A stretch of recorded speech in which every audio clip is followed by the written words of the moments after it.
তোমরা সবাই একটা কথা জানো, আজকে না আমি অনেক খুশি আছি। তাই খুশি হওয়ার কারণটা হলো, আমার বরকে সকাল সকাল বললাম যে আমার না রোজ দিন অল্প অল্প ফুল দিয়ে পূজা করতে আমার না ভালো লাগে না।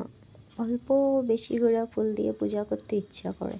তার জন্য আমি কি করছি, সকাল সকাল বললাম বরকে যে আজকে না কয়েকটি মেরিগোল্ড ফুলগুলো আনো, তো ওইগুলো দিয়ে আমি পূজা করব। আর ওইগুলি আবার যদি টপের মধ্যে যদি রাখি, কয়েকদিন পরে ওইগুলি আবার চারা হবে, হওয়ার পর ওইগুলি আবার বড় হয়ে এগুলিতে ফুল ধরবে। তো ওই ফুলগুলি কিন্তু সিজন বাই সিজন ধরে, সবসময় কিন্তু ওইগুলি ধরে না।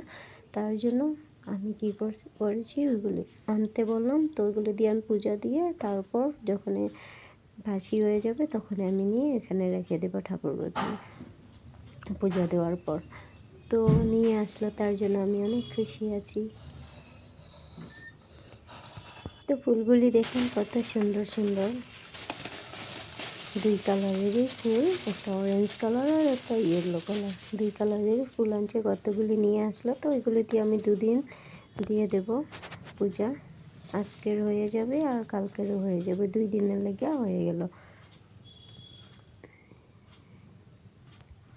আর বরকে বলছি যে বাজার থেকে ফুলের চারা কয়েকটি আনতে, আনার পর ওইগুলি আমি লাগাবো। লাগানোর পর ফুল লাগবে, আমার এত ভালো লাগবে আর সবারও ভালো লাগে। অ্যাকচুয়ালি ফুল তো সবাই ভালো পায়, তার জন্য আমি আনাবো, আনিয়ে আমি লাগাবো ছাদের উপরে গিয়ে গাছগুলি।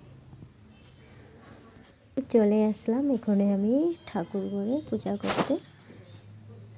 তো গাইস, তো দেখেন ওই ফুলগুলি দিয়ে এখানে ঠাকুরকে পূজা করলাম, কত সুন্দর লেগে গেল দেখতে আর মনটাও ভরে গেল। টাটা।